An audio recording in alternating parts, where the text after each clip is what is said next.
1. Aw, damn it. All right.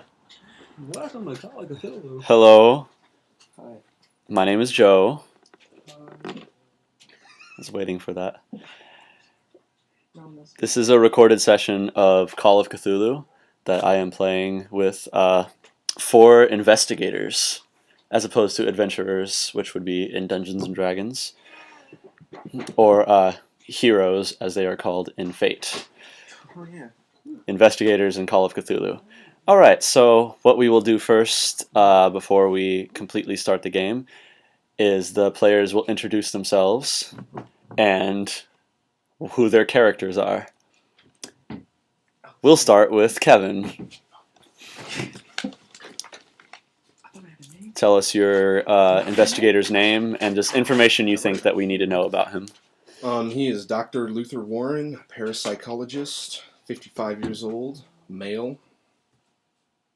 Okay. He was possessed at the age of 7, and as a result of that, he has numerous scars all over his chest, back, and arms. All right. Anything else, or is that good? He's been abandoned by all of his family. He has one son that hates him and thinks he's a nut. All right. All right, Christina. Right. Her name is Tracy Dressar. She is 27-year-old. She's a 27-year-old, and she's from Florida. She's dedicated her life to school and her job. She studies all different kinds of sciences like astronomy, chemistry, and psychology. She's studying archaeology and anthropology currently. She works in a lab where she investigates a lot of artifacts and evidence, and she's hoping to continue to get more degrees as she grows older. All right, cool. And James? Okay. So, my character is known by the name of Tindalor. He's the head ecologist at, what's the university called? Miskatonic. Miskatonic University. He's just your basic forager, mountain, outdoorsy type of guy. He has a son, Teddy, who's 12 years old, and his wife, Michelle. They live in Yosemite in a cabin that he built it with his own hands. Wow. If you looked at him, you'd think he'd be suffering from poison ivy almost constantly, but he's grown rather immune to it, even though the scars are still there. Well. And that's that. All right, Nick. All right. Mm-hmm. I will be playing as Ramonok Dravkovsky. He's a Russian mercenary who is the head of security at the Miskatonic University. He was born and raised in Moscow. He is 45, and he joined the Russian military at 15, killed his father when he was 13, and after rising up through the ranks of the Russian military as their top assassin, he was granted an honorable discharge for his years of service to live life as he saw fit, and decided to travel as a mercenary/assassin for hire. And he's now living in America as head of security for this local college. All right. Then we will begin our horror. I was going to say adventure, but that's not accurate. All right. Oh. No, I have to read. I thought it was just that light. For all you listeners out there, James has turned out the lights. We have nothing to read our pages by. It gets very James dark. turned the It lights is a off, shame. And I felt someone caress my butt. Tina! You're the only one over there. All right. That scares me even more. It was definitely not too It was good. Cthulhu. The same one that's opening the door. More Cthulhu. Okay, so all of you are here to see a man named Rupert Merriweather. He lives in a sort of, well, a very large, like, mansion building. Only it's so large one could consider it to be even a castle. This location is very close to Arkham, which is the city that holds the Miskatonic University. So it's just outside the city. You all know Rupert Merriweather as the man who used to be the dean of the Miskatonic University, and he has been stricken with a horrible illness, and it looks like this is going to be his final night. The sickness, the doctors were unable to pinpoint exactly what it was, But however, he has called all of you by name to visit him in his final hour. So he is bedridden, and you were all escorted by a car to be taken into the main place. Driving up to this place is very nice. It is a very awesome building. Even you go through two very large wooden doors. Immediately when you enter the room to the right, which is a grand foyer, there's a room to the right, and there's stairways that go up into an unseen second floor. But the room to the right is why you are here. Rupert Merriweather is bedridden, and he is inside. Of course, the man is dying. Yeah. It's not going to smell like sunshine and roses. They can change his sheets every now and then. There are two other visitors there. His grieving 62-year-old wife, Agnes. And his daughter. No, and his sneering weasel-like son, Oh. Damn. 33-year-old Oh, damn. Bertrand. Yeah, I know, that's a great name. Assuming like that's how you Walter. spell it. Bertrand and what's his wife's name? Agnes. Agnes. I like that. Sounds like a little. It looks like an anus. All right. Gee.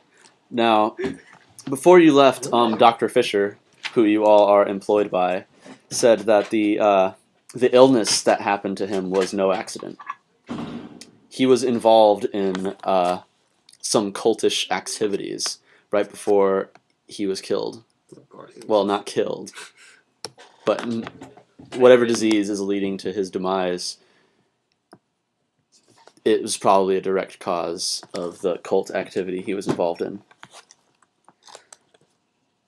So, you guys enter. Mm-hmm. There you go. He is apparently unconscious.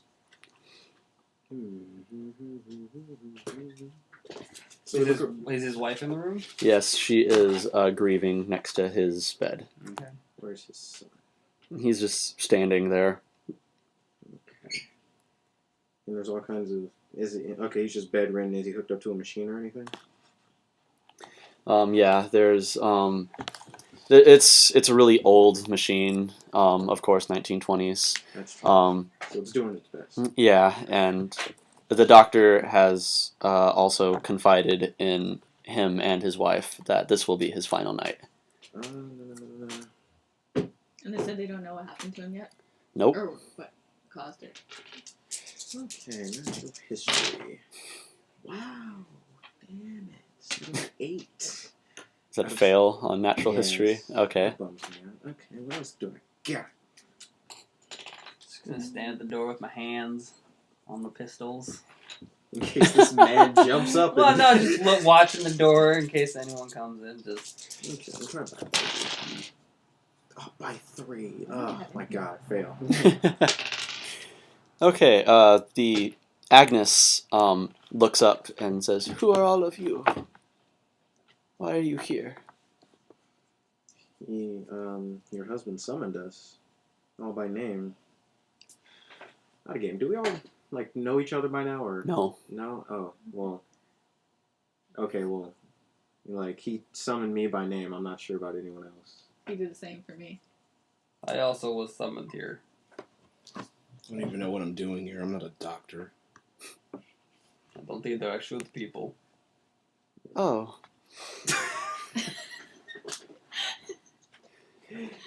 Seems like I'd be more useful after he's gone. I don't Or have in the any reason process to for of now. Okay.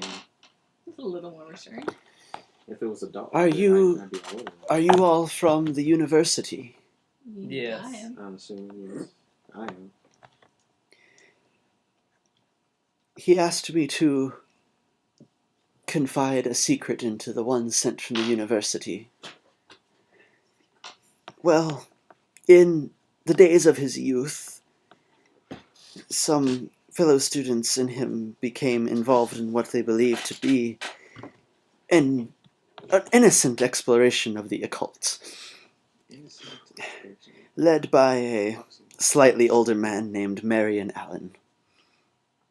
The men purchased this place just because of its location and its past and history with the occult. There they could conduct their seances and other psychic research in privacy. However, the unexpected result of their last experiment was the summoning of some evil force into this world. Of course it was. Instead of attempting to expel the thing, the young men abandoned this place, confident that the magic which brought the evil to this world would keep it confined in the vacant house. However, the spell that binds the being to the house lasts only as long as the caster is alive. Of course. Rupert is the one who casted it, and we all fear that his death will bring it back. That is very likely. He hoped that all of you might be able to stop it. He hasn't too long. So typical, people who have no idea about what they're doing cast these things and just put us all in danger. A voice comes from the bed. It goes, "University? Are you here?" Yes, we are from the university. No, this is poetry. He points over to the machine, which is on a nightstand. And he says, Go to it. I walk over to it. Alright, there is I'm still standing where I was. there is a steel black box behind the machine, Hmm.